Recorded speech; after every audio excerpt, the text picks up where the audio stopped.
حضور اگلا سوال مس طاہرہ یونس جو کلیپم سے تشریف لائی ہیں ان کا ہے. وہ غیر از جماعت خاتون ہیں. وہ کہتی ہیں میں یہ پوچھنا چاہتی ہوں، وہ یہاں تشریف فرما ہے. جی جی. وہ کہتی ہیں کہ میں یہ پوچھنا چاہتی ہوں کہ احمدی کو کیوں مسلمان نہیں مانا جاتا؟ اگر احمدی مسلمان ہیں تو مجھے کس طرح معلوم ہوگا کہ وہ احمدی مسلمان ہیں؟ ٹھیک ہے، بڑی اچھی بات ہے ماشاءاللہ. احمدی کو کیوں مسلمان نہیں مانا جاتا، اس کا ایک جواب تو مولوی دے سکتے ہیں. میں تو مانتا ہوں، اس لیے غلط آدمی سے بات پوچھ رہے ہیں. لیکن ان معنوں میں ٹھیک بھی ہے کہ ان کو پتہ ہے کہ مجھے علم ہوگا، اور انہوں نے مجھ پہ اعتماد فرمایا ہے کہ میں سچ بات کہوں گا. اس لیے اس پہلو سے میں جواب دیتا ہوں مولوی کیوں ہمیں غیر مسلم قرار دیتے ہیں. اس پہلو سے بات یہ ہے کہ ایک تو ختم نبوت کا عقیدہ جیسا کہ میں نے آپ کے سامنے کھولا ہے، اس کی اگر غلط تشریح کی جائے اور یہ کہا جائے کہ رسول اللہ تو قرآن تو فرماتا ہے اس کے بعد کوئی نبی نہیں، رسول اللہ فرماتے ہیں لا نبی آبادی، اس کے بعد نئی نبوت کا سلسلہ شروع کر بیٹھے ایک آدمی، تو مسلمان کہاں سے رہے گا؟ جس نے ختم نبوت کی مہر توڑ دی، جس نے رسول اللہ علیہ وسلم کی غلامی سے آزاد ہونے کا ادعا کر لیا، وہ بھی کافر، اس کے ماننے والے بھی کافر. اور ایک بات جو نہیں بتاتے وہ میں آپ کو بتا دیتا ہوں، اس میں یہ بھی کافر ہو جائیں گے، سارے اکٹھے باہر جائیں گے. وہ یہ کہ یہ خود مانتے ہیں کہ مسیح آئے گا اور مہدی بھی آئے گا، اور یہ بھی مانتے ہیں کہ مسیح لازماً نبی اللہ ہوگا. تو آئیڈینٹی کا فرق ہے، عقیدے میں تو فرق ہی کوئی نہ رہا. سارے یہ علماء تسلیم کرتے ہیں، آپ ان سے پوچھ کے دیکھ لیں کہ مسیح آئے گا تو نبی اللہ ہوگا کہ نہیں؟ کہ ہوگا. امام مہدی خدا مقرر کرے گا کہ نہیں؟ کہتے ہیں مقرر کرے گا. اگر آپ امام مہدی کا انکار کر دیں گے تو مسلمان رہیں گے؟ سوال ہی نہیں پیدا ہوتا. وہی بات جب ہم کہتے ہیں تو ہم کافر یہ کیوں نہیں ہوتے کافر اس سے؟ اگر زہر ہے تو سب نے کھایا ہوا ہے، پھر یہ اجتماعی خودکشی ہونی چاہیے. لیکن ہم بچ جاتے ہیں اس وجہ سے کہ ان کا اپنا عمل، ان کا اپنا موقف ان کو جھوٹا قرار دے رہا ہے. بس اگر غیر مسلم بنتے ہیں تو یہ بنیں گے، ہم نہیں بنیں گے.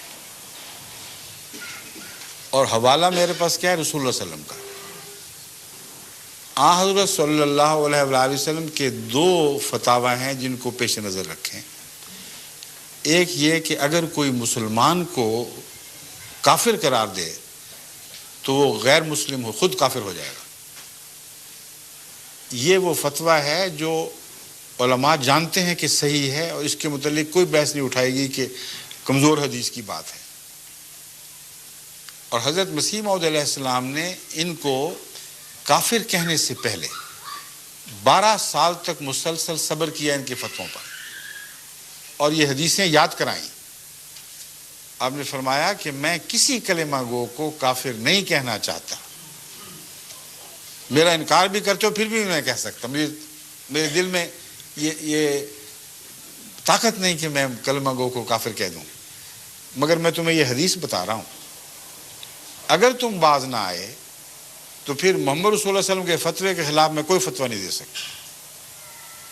اور وارننگ کے بعد 12 سال کے صبر کے بعد گالیاں کھا کر کافر دجال کہلا کر جب وہ باز نہیں آئے تو پھر آپ نے یہ فتویٰ دیا. اور صبر کا یہ حال ہے کہ حضرت نواب محمد علی خان صاحب جو شیعوں سے مسلمان احمدی ہو کر حضرت مسیح علیہ السلام کے مریض بنے، احمدی ہونے کے باوجود اپنے گھر مولوی ثناء اللہ کو ملازم رکھا ہوا تھا، اور وہ امام الصلاۃ تھے. مولوی ثناء اللہ کے پیچھے نمازیں پڑھتے تھے. تو ایک طرف نہ صرف حوصلے کا دعویٰ بلکہ حوصلہ سامنے کھلا بیٹھا ہے. کون کہہ سکتا ہے ان حقائق کے خلاف کچھ؟ مولوی ثناء اللہ کی اولاد اگر کہیں زندہ ہے اس سے پوچھ لیں. ان کے والد صاحب ہمارے پھوپھا جان نواب محمد علی خان کے ہاں ملازم بھی تھے، بچوں کی تعلیم وغیرہ کے لیے بھی، اور امام بھی تھے. جب یہ مولوی باز نہیں آئے تو پھر حضرت مسیح موعود علیہ السلام کا یہ فتویٰ چلا ہے کہ اب کوئی گنجائش نہیں ہے میرے پاس، اس لیے اگر تم مجھے کافر کہو گے تو رسول اللہ کے فتوے کے مطابق تم کافر ہو جاؤ گے۔ یہ ہے ہماری طرف سے ایک جواب، لیکن اس سے بھی آگے ایک اور قطعی دلیل میں آپ کے سامنے رکھتا ہوں، جو بھی خاتون ہیں تو آپ حیران ہو جائیں گی کہ ان کے پاس اس بات کے سوا گنجائش ہی نہیں کہ اپنے آپ کو جھوٹا ہونا تسلیم کر لیں، دیانتداری سے گنجائش نہیں ہے۔ یہ ایک حدیث خود امت کو بتاتے آئے ہیں، ابھی بھی بات کرتے ہیں کہ رسول اللہ صلی اللہ علیہ وسلم نے فرمایا کہ ایک زمانہ آئے گا جب میری امت یہودیوں کی طرح 72 فرقوں میں بٹ جائے گی۔ یہ وہ حدیث ہے جسے مولوی عبد الوہاب صاحب جو وہابی فرقے کے سربراہ ہیں، انہوں نے بڑی شد و مت سے اپنی صداقت کی نشانی کے طور پر پیش فرمایا ہے۔ وہ کس طرح؟ وہ یوں کہ کہتے ہیں کہ رسول اللہ صلی اللہ علیہ وسلم نے فرمایا 72 فرقوں میں بٹ جائے گی، وہ 72 کے 72 جہنمی ہوں گے، سوائے ایک کے جو 73ویں جماعت ہوگی۔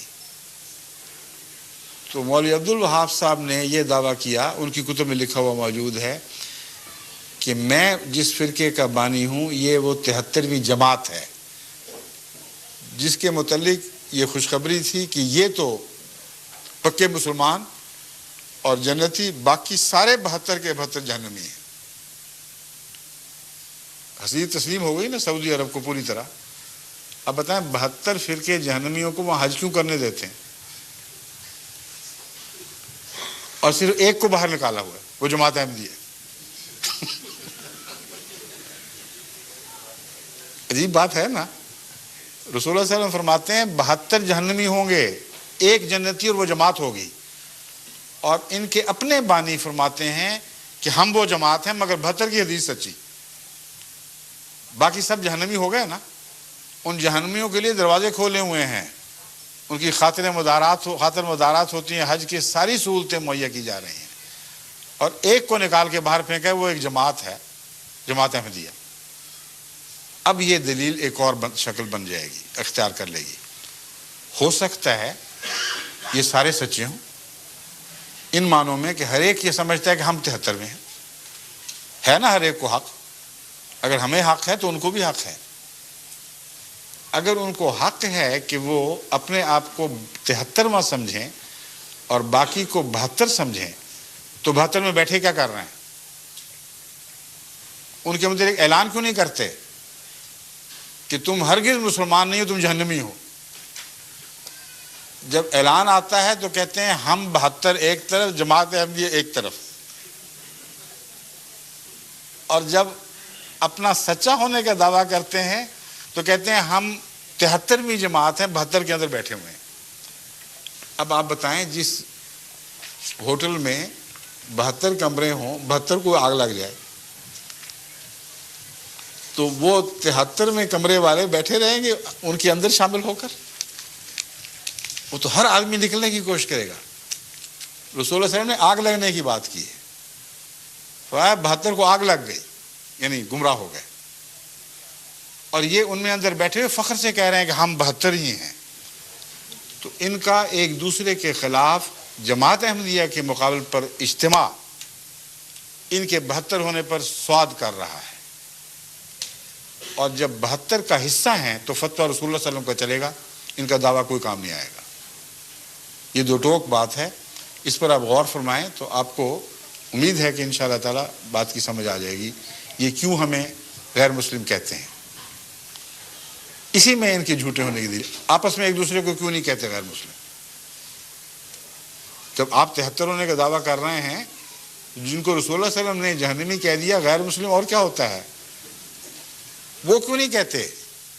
وہاں ان کی آوازیں کو دب جاتی ہیں، بزدل ہیں، تقویٰ نہیں ہے، سیاست کرتے ہیں، اس کے سوا کوئی مقصد نہیں۔ شیعوں کے اوپر دیکھیں کیسے کیسے فتوے ہیں جو سنیوں نے لگائے ہیں، شیعوں کے جوابی فتوے بھی بڑے سخت ہیں، مگر وہاں حج میں ان پر کوئی اعتراض نہیں۔ وہابی فرقہ توحید کے نام پر اٹھا تھا، اور سارے مزار جو ان کی عزت کی جاتی ان کو مٹا دیا گیا تھا، تمام احترام کی نشانیاں دور کر دی گئیں، لیکن بریلوی وہاں لاکھوں کی تعداد میں آتے ہیں جو داتا دربار کے سامنے بھی سجدے کرتے ہیں. جگہ جگہ پیر بنائے ہوئے ہیں, ان کے درختوں پر ان کے نام کی ٹاکیاں جو ہوتی ہیں, چیتھڑے, وہ لگائے ہوئے نشانی کے طور پر کہ اس پیر سے ہم نے بیٹا مانگا تھا, اس نے دے دیا. اس پیر سے نزلہ درست کروایا تھا, اس نے درست کر دیا. بھرے پڑے ہیں ایسے درخت ہزارے میں جن میں نیلی پیلی ٹلیاں لٹکی ہوئی ہیں. ایسے مشرکوں کو تو وہ اجازت دے دیتے ہیں اور کوئی پرواہ نہیں کرتے. سیاست بازی ہے, اس کے سوا کوئی بات ہی کچھ نہیں. تو ان کا فتویٰ بھی ویسا ہے جیسا کہ ان کا عمل ہے. فرمائیے.